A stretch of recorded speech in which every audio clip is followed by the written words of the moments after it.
Hi, I'm Peter Martin, and a change is coming. Tuesday, October 16th was a milestone in the history of American economics. That was the day that Kathleen Casey Kirschling became the first baby boomer to file for early retirement and start collecting Social Security. Born just 1 second after midnight in January 1946, the retired teacher led the way for as many as 80 million baby boomers to start to retire. While that may create some problems for the Social Security system, it's opening new doors for women and minorities who will replace the retirees in the job force. Now that the baby boomers are retiring, as many as 10,000 workers per day will be leaving the workforce, and as many as 75% of the workers who will replace them will be women and minorities.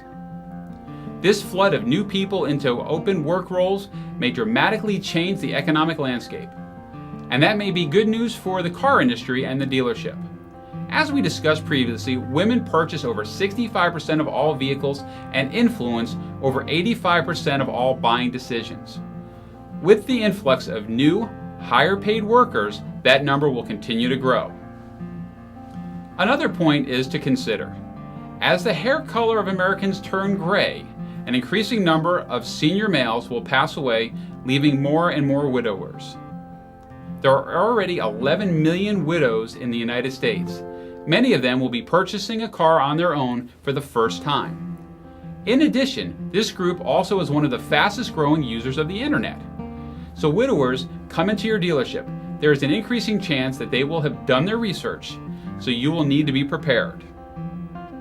Recently, a woman relayed a story that unfortunately is common for most women car shoppers.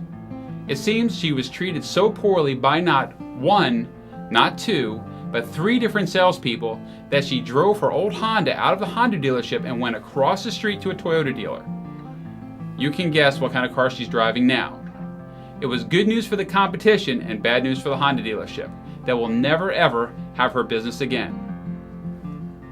Keep in mind that women share the good, the bad, and all their feelings and experiences with other women.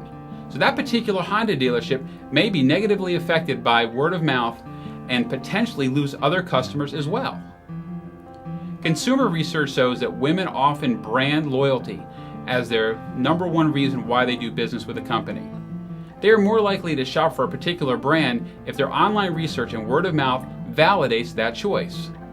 But just because she leans toward one brand won't stop her from switching to another brand because of a negative shopping experience or simply because a specific dealership makes her feel bad or uncomfortable.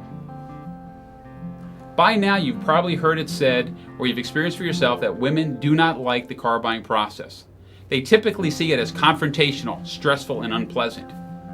Remember that while women may be loyal to a brand, they are likely to make shopping decisions based on a buying experience, not by a make or model of the vehicle they end up purchasing. This is no mere assumption. Research shows that over 80% of the women surveyed preferred to do business with a company or personnel that had been formally trained on how to meet their needs. Keep in mind that women are not easily fooled, so simply putting up a female-friendly sticker on your front door is not enough.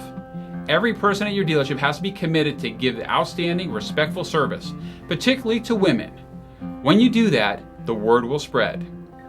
Remember that old commercial, she'll tell 2 friends, and they'll tell 2 friends, and so on and so on. With the advent of the internet and blogging, that can instantly tell 2,000 web users, and they will tell 2 million users, and so on and so on. So always do everything in your power to make the car buying experience respectful and positive. Make sure that when you're dealing with a female consumer, you treat her with the utmost respect and work with her on her terms. And if you have that opportunity to sell her a car, that good news will be spread throughout the community.